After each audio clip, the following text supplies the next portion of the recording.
Ngayong papalapit na ang graduation rites, kabi-kabilang paghahanda na naman ang makikita. Isa na dyan ay ang mga gagamiting awards tulad ng medalya.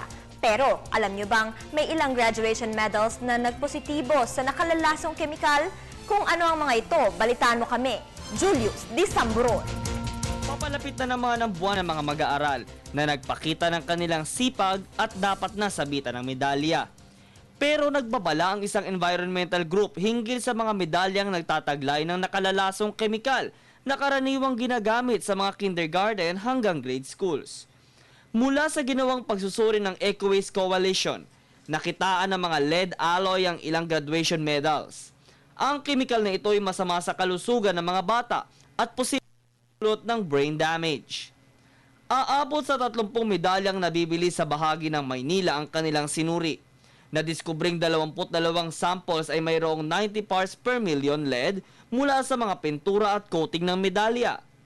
Pakiusap pa ng grupo sa kagawaran ng edukasyon na sila mismo ang dapat magsiguro at mag-utos sa mga paaralan na magbigay lamang ng child-safe medals na walang kontaminasyon ng anumang kemikal. Tanging paalala ay maging maingat sa ating mga binibiling bagay, lalo na't kung kaduda-dudang may halong nakalalasong kemikal, di lang sa pintura, kundi sa bahagi nito. Para sa Telebisyon ng Bayan, Julius Disamburon.